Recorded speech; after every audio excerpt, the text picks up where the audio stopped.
Hi, Crooked Creek family. This is Mrs. Demmings. Happy Women's History Month. Being a woman to me means being limitless.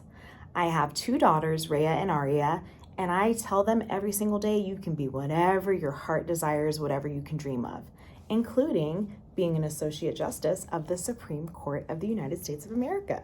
This is a story called All Rise, and I'll be reading this today. It's the story of Ketanji Brown Jackson, one of the Associate Judges of the Supreme Court of the United States of America. All Rise, the story of Ketanji Brown Jackson by Carol Boston Weatherford, illustrated by Ashley Evans.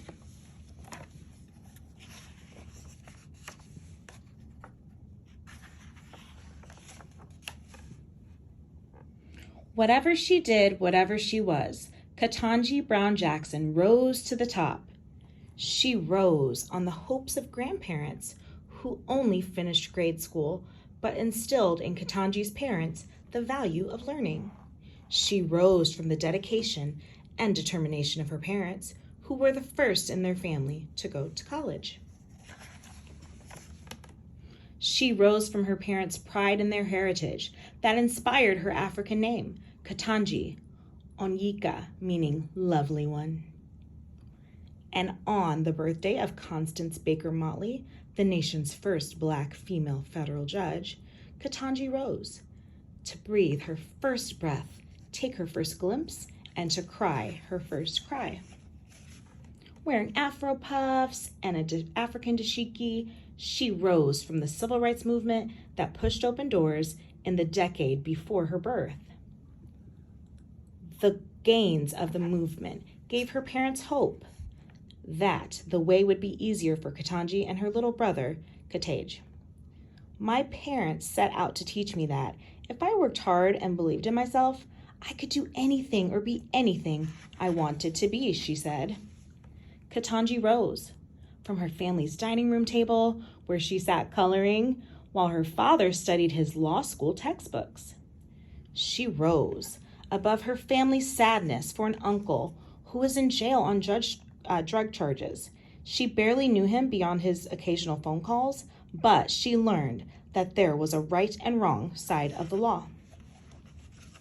Ketanji rose among her peers to be elected mayor of Palmetto Junior High School and three-time president of Miami Palmetto Senior High School.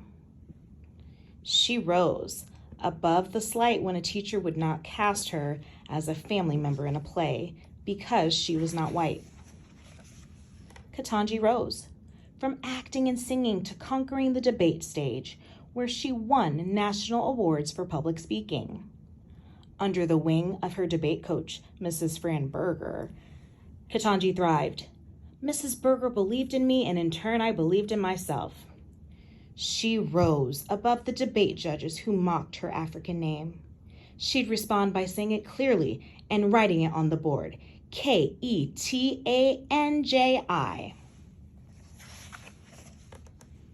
She rose above a guidance counselor's doubts that she would get into Harvard, whose campus she had first visited for a speech competition. Instead of lowering her goals, Ketanji vowed, "I'll show them."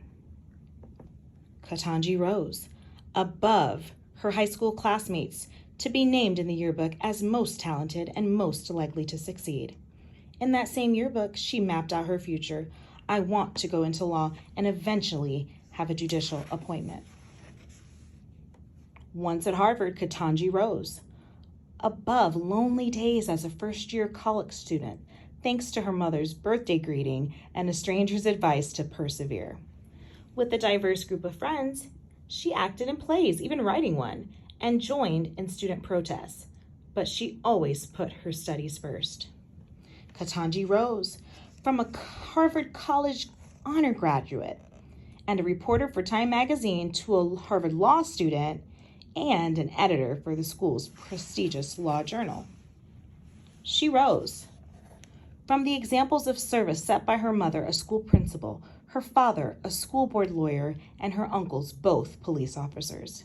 She rose to clerk for judges and to work as a public defender, representing people she could not afford to pay for as a lawyer.